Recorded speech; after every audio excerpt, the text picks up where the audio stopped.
Hey guys, Beto here to tell you about the latest from Despised icon Shadow Work on October 31st on Nuclear Blast. The album has 11 tracks, 37 minutes in length, and this is the band's 7th full-length studio album. They are a Canadian deathcore band. From a design standpoint, this album is fluid, it's dynamic, has a lot of ebbs and flows, and it has the ability to never feel redundant. The length of the album helps a lot, not allowing the record to overstay its welcome. It's definitely an added bonus to the overall experience, but that's just one small piece of the puzzle. I think the biggest piece of the puzzle is the versatility of the sound on this album while still being very consistent. The consistency that it has holds all of these songs together, allows them to coexist with one another under a single umbrella.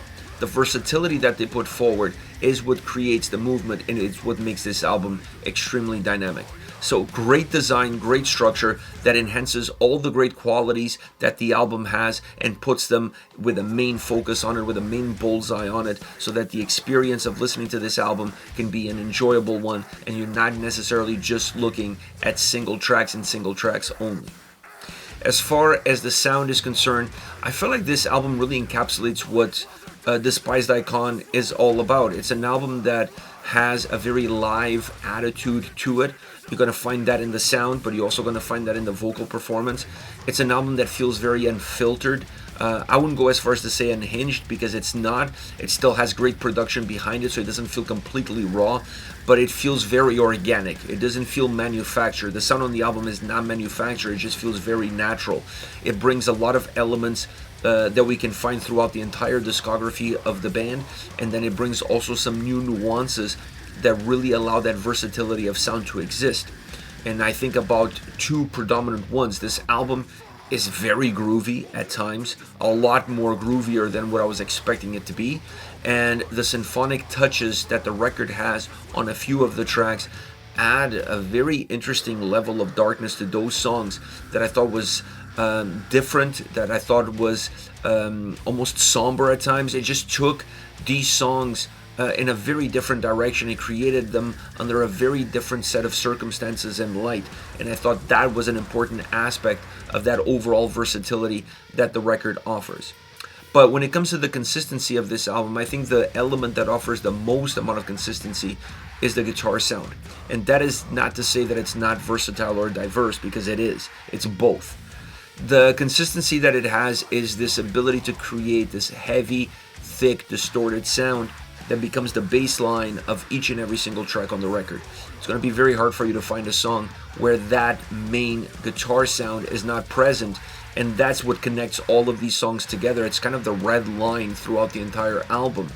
The ability to add more on top of that, to give it more layers, to give it more richness of sound, more texture, is where they found the perfect formula so that the record doesn't become one-dimensional.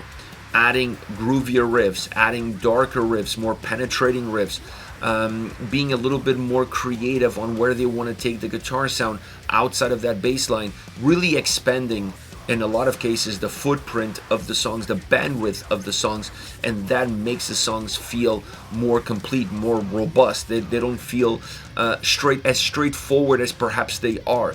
It's just adding more technicality to the way the sound comes across without necessarily creating a super technical guitar sounding song. So that aspect of the sound overall, to me, was one of the catalysts of how good this album becomes and how strong this album is. And I think having the ability to have both consistency and versatility definitely makes this album sound a lot better throughout.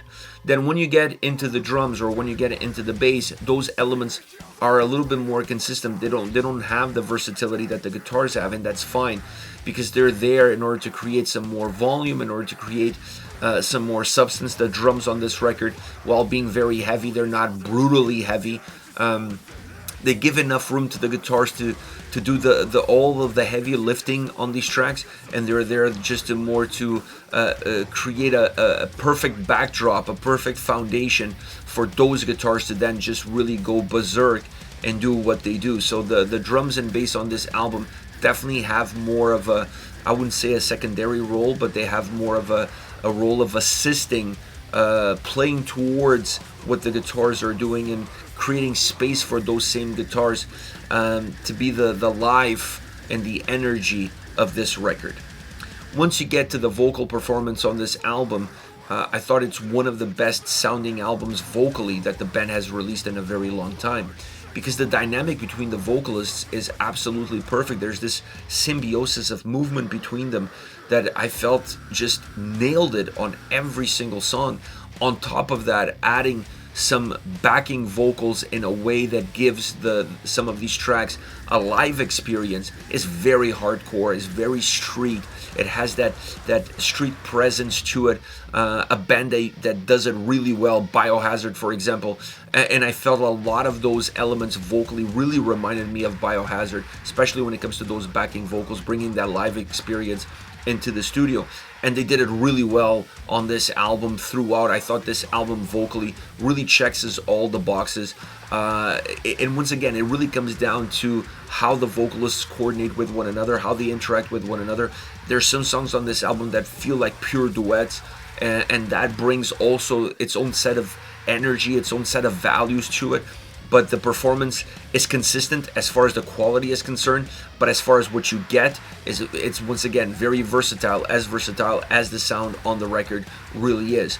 And the album really showcases how good this band is, how much have they trailblazed, and it puts it all under one single umbrella. This record is a little bit of everything that we've come to know as Despised Icon. If you look at their debut record, if you look at their last record, and everything in between, this album encapsulates all of that, but now with a new image, with new songs, with new deliveries, but still same old Despised Icon. As far as favorite songs are concerned, I want to start off with Corpse Pose. It's an aggressive, intense track from the start, absolutely relentless when the song starts off. You just feel like the sound is coming at you really fast, really aggressive. The track creates some pockets where the song is a little bit groovier. Those pockets allow you to better digest the track, allows the song to not become monotonous and repetitive, definitely giving it some life, but definitely soften the blow at times a little bit. And it alternates that more prototypical death metal style sound with a more hardcore experience. I wouldn't go as far as to say that this is a deathcore song, because it's not your prototypical deathcore track. It's just really a well-merged track that brings death metal and hardcore together without necessarily completely blending the two as one. It has great melody. The melody is super dark, very sinister. The backing vocals add that live anthem experience that I mentioned before. So this is a song that really captures what the band live is, and it captures that essence extremely well, both musically and vocally. Then you have a song like Omen of Misfortune. The drums on this track take a little bit more of a front stage, not overshadowing the guitars, but they take a little bit more of a presence because of how heavy and how powerful they are. It still allows the guitars to break through them. It still allows the guitars to have their own room, their own warmth, if you will. But it's definitely a track that lives off of what the drums are doing first and foremost, because at times the guitars feel a little bit more darker, a little bit more penetrating, almost a little bit more black metal, if you will. And having that heavy blast beat drum sitting behind it emphasizes that experience on the guitar side really well. The vocals are great. The back and forth between the two vocalists on this track, it's really outstanding. It's two styles, two approaches, one compound experience. Talk about having a duet. This is a Despised Icon duet. The way the track comes at you vocally, super cool. It's definitely one of the highlights of the song. And the track finishes off in a more methodic way, almost like this slowing down, almost like a slowing down of a breakdown into this two-step approach. Very hardcore, very methodic, and I really enjoyed that end to a song that starts off so heavy and so powerful. Last but definitely not least, Fallen Ones. This is the closing track on the record, and it's an absolute banger. If they don't play this song live, I'll be shocked. Musically and vocally, it's just a great track. It just has great sound. It's super groovy, super open. Not the heaviest song on the album, but for sure one of the grooviest songs on the album. Definitely a track that has an anthem vibe to it. You're gonna find that in the sound because it's more of a hardcore sounding track all around. But you're also gonna find that in the vocals, because once again, those anthem style backing vocals work really well for a track that has a lot of grooviness all around, for a track that has that Compulsive being a live song captured in the studio. Great track to close off the album, one of the best on the record, an absolute banger. This is it, Despised Icon with Shadow Work, out October 31st on Nuclear Blast. Let me know your thoughts on the band, on the singles. Hit me up in the comment section. I'll see you all at the next one. Take care, guys.